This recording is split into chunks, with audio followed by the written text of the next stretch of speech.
It's a normal trap when your opponent summons a monster while you control a Toon monster. Shuffle that monster into the deck.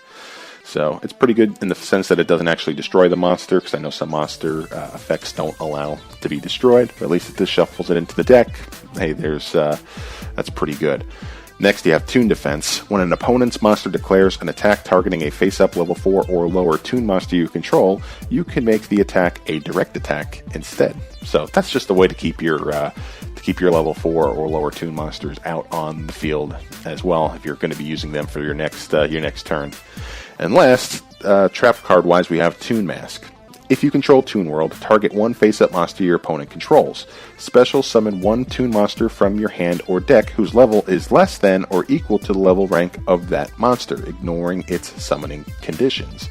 So if your opponent's got a level 8 monster out there on their side of the field, you're able to use Toon Mask and get just basically about any of your Toon monsters special summoned onto the field using this trap card. So it just depends on the situation. It's also another very good trap.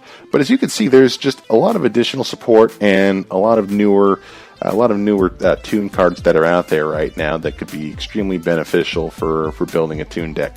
Now, in my opinion, it's still very slow because of just basically you having to stand by and wait for at least a turn with a lot of these monsters. But with the addition of Toon Kingdom, it's really helpful. Of course, there's the drawback of banning your cards face down. Now, what that tells me is that when you have face down banned cards, they're super banished or like double banished or something, because if you're using any types of spell or trap cards where you're getting cards from your banished zone, basically they're the only ones that they consider are the face-up cards. So I'm still a little unclear on the rules on that, but I believe that's how that one operates. So, but Toon Kingdom, great card to really keep things going for your Toon deck. So, and a lot of these are just fantastic. This is just one that it would be fun to play around with and see if there's any new support coming out in the future to kind of expedite the process of starting to directly attack your opponent's life points.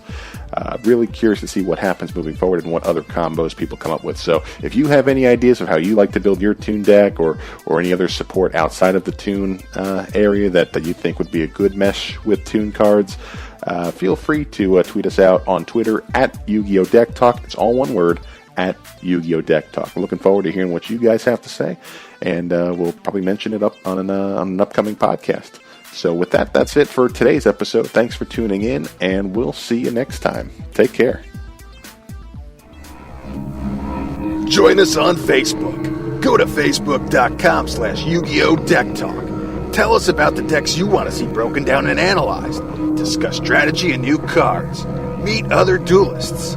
It's all on the YuGiOh Deck Talk Facebook page. Like it today.